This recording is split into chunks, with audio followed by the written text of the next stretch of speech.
Hari ini, mari kita pelajari firman Tuhan bertajuk, Bapakku bekerja sampai sekarang, maka aku pun bekerja juga. Mari kita pastikan bahwa Tuhan sedang giat bekerja untuk keselamatan kita tanpa rehat, bahkan pada masa dan saat yang kita tidak tahu.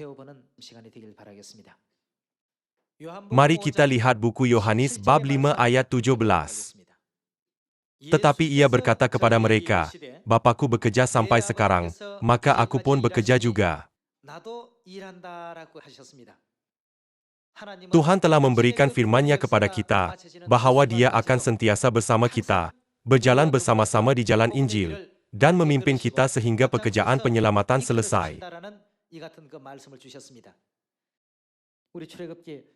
Mari kita buka buku Keluaran bab 14, dan lihat beberapa perkara yang telah dilakukan oleh Tuhan Bapa untuk kita. Mari kita lihat buku Keluaran bab 14 ayat 10. Ketika Firaun telah dekat, orang Israel menoleh, maka tampaklah orang Mesir bergerak menyusul mereka. Lalu sangat ketakutanlah orang Israel, dan mereka berseru-seru kepada Tuhan. Dan mereka berkata kepada Musa, apakah karena tidak ada kuburan di Mesir, maka engkau membawa kami untuk mati di padang gurun ini? Apakah yang kau perbuat ini terhadap kami dengan membawa kami keluar dari Mesir? Berfirmanlah Tuhan kepada Musa, mengapakah engkau berseru-seru demikian kepadaku? Katakanlah kepada orang Israel, supaya mereka berangkat. Dan engkau, angkatlah tongkatmu dan ulurkanlah tanganmu ke atas laut dan belahlah airnya, sehingga orang Israel akan berjalan dari tengah-tengah laut di tempat kering. Apabila Musa mengangkat tongkatnya dan menghulurkan tangannya ke atas laut, apakah yang Tuhan lakukan? Dia membelah laut. Itu bukan dengan kuasa mukjizat Musa. Musa tidak melakukan sebarang sihir. Hanya apabila Tuhan memerintahkan dan umat Tuhan mematuhi selepas itu, Tuhan membelah laut dan membenarkan mereka melalui laut di tanah kering. Seperti yang dikatakan, Bapakku bekerja hingga sekarang. Tuhanlah yang menyediakan jalan untuk membawa orang Israel keluar dari Mesir dan memimpin mereka ke tanah Kanaan yang mengalir dengan susu dan madu.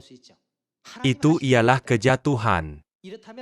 Pada zaman ini kita hidup di padang gurun iman dan berjalan di jalan Injil.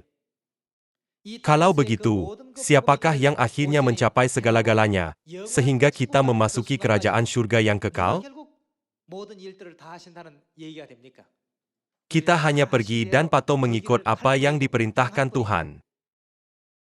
Tuhan menyertai Musa, Yosua, dan Elia.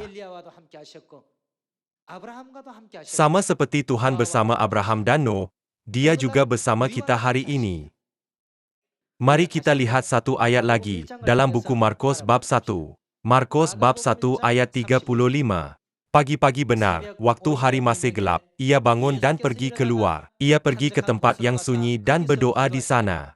Tetapi Simon dan kawan-kawannya menyusul dia. Waktu menemukan dia mereka berkata, semua orang mencari engkau. Jawabnya, marilah kita pergi ke tempat lain, ke kota-kota yang berdekatan, supaya di sana juga aku memberitakan Injil, karena untuk itu aku telah datang. Yesus berkata, untuk itu aku telah datang. Apakah yang telah Yesus lakukan apabila dia datang? Dia memberitakan Injil, untuk menyelamatkan roh-roh yang nazak, dengan membimbing mereka kepada kebenaran kehidupan baru. Kalau begitu, karena Yesus telah memberitakan Injil, apakah yang Tuhan kerjakan? Kita dapat tahu, bukan? Menyelamatkan roh-roh ialah pekerjaan Tuhan juga. Bapakku bekerja sampai sekarang, maka aku pun bekerja juga. Aku akan menolong engkau. Jadikanlah semua bangsa muridku dan baptislah mereka dalam nama Bapa dan Anak dan Roh Kudus. Dan ajarlah mereka melakukan segala sesuatu yang telah kuperintahkan kepadamu. Sama seperti aku telah menolong Musa dan Yosua, aku akan menolong kamu dalam pekerjaan ini. Berharap agar kita semua dapat menjadi anak-anak Tuhan, yang mengambil bahagian dalam kerja Bapa dan Ibu. Saya tamatkan khutbah. Sekian, terima kasih.